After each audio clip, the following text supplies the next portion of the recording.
नमस्कार। आज हम एक ऐसी घटना पर चर्चा करेंगे जिसने भारत और नेपाल के गहरे सांस्कृतिक और पारिवारिक संबंधों को झकझोर दिया है। यह घटना काठमांडू की बेटी प्रकृति लम्साल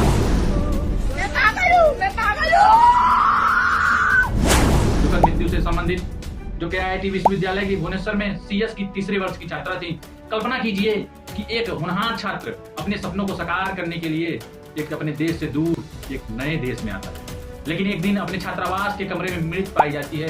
यह सिर्फ एक व्यक्तिगत त्रासदी नहीं, बल्कि दो देशों के बीच आपसी संबंधों को एक गहरा आघात देती है। इस वीडियो में हम जानेंगे कि कैसे एक विश्वविद्यालय प्रशासन की लापरवाही और असंवेदनशीलता से एक निर्दोष के जीवन को समाप्त कर दिया। इसके परिणाम स्वरूप भारत नेपाल संबंधों पर बहुत ही गहरा प्रभाव पड़ा। प्रकृति लम्साल काठमांडू की रहने वाली एक प्रतिभाशाली छात्रा थी। उन्होंने IIT विश्वविद्यालय भुवनेश्वर में कंप्यूटर विज्ञान में दाखिला लिया अपने सपनों को साकार करने के लिए। तीसरे वर्ग की छात्रा के नाते उन्होंने अपने परिवार और देश का नाम रोशन करने के लिए संकल्प लिया था। लेकिन होता क्या है, 16 फरवरी 2025 को प्रकृति अपने छात्रावास के कमरे में मृत पाई जाती है। इस घटना ने न केवल विश्वविद्यालय परिसर में बल्कि पूरे भारत और नेपाल के शोक और आक्रोश को लहर बदल पैदा कर दी।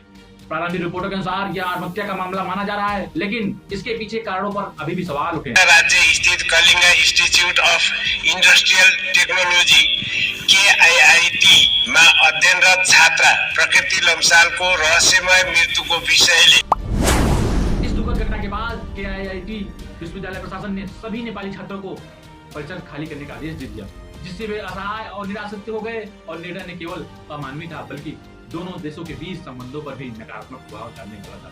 लेकिन इनके अपमानजनक बयान को सुनना चाहिए, लेकिन मैं आपको दिखाना चाहता हूं कि कितना अभद्रपूर्वक बयान दिया है। हम लोग को 40,000 बच्चों को मतलब खिला रहा है, पढ़ा रहा है फ्री में बिठा के। इस स्थिति में भी गंभीर बनाते हुए कुछ प्रोफेसरों ने नेपाली छात्रों के प्रति अपमानजनक टिप्पणियां की। एक प्रोफेसर ने कहा 40,000 नेपाली छात्रों को मुफ्त में खाना खिला रहे हैं, जो अत्यंत निंदनीय है और अस्वीकार्य है। इन टिप्पणियों के लिए संबंधित प्रोफेसरों ने बाद में माफी मांगी, लेकिन तब तक नुकसान हो चुका था।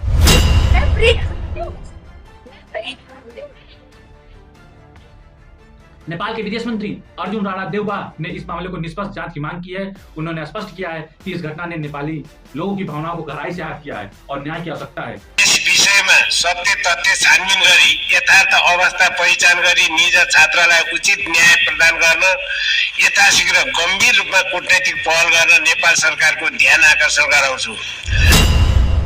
ओडिशा का मुख्यमंत्री मोहन चरण मांझी ने नेपाल की छात्राओं को परिसर में लौटने की अपील की है और उनसे न्याय का वादा किया है, और उन्हें कहा है कि इस मामले की उच्च स्तरीय कार्रवाई की जाएगी और दोषियों के खिलाफ सख्त कार्रवाई की जाएगी। यह घटना न केवल एक छात्रा की मृत्यु है, बल्कि दो देशों के बीच गहरे सांस्कृतिक और पारिवारिक संबंधों पर भी आघात डालती है। भारत और नेपाल के बीच रोटी बेटी का संबंध सदियों पुराना है और ऐसी घटनाएं इस संबंध में कमजोर करती हैं। हम सभी को यह सुनिश्चित करना होगा कि प्रकृति लम्साल को न्याय मिले। इसके लिए आवश्यक है मामले की निष्पक्ष और पारदर्शी जांच हो, दोषियों को सजा मिले और भविष्य में ऐसी घटना पुनरावृत्ति न हो। कोई भी अपराधी कभी ऐसा न सोचे कि दोबारा घटना करना है। आइए हम सभी मिलकर इस घटना की निंदा करें और पीड़ित परिवारों को अपनी अपनी संवेदनाएं व्यक्त करें और यह सुनिश्चित करें कि हम शैक्षिक संस्थान सभी छात्रों के लिए सुरक्षित और सम्मानजनक संस्थान बने, चाहे वो किसी भी देश में हो। चलिए इसी पे हम अपने बाड़ी को विराम देते हैं। धन्यवाद, नमस्कार।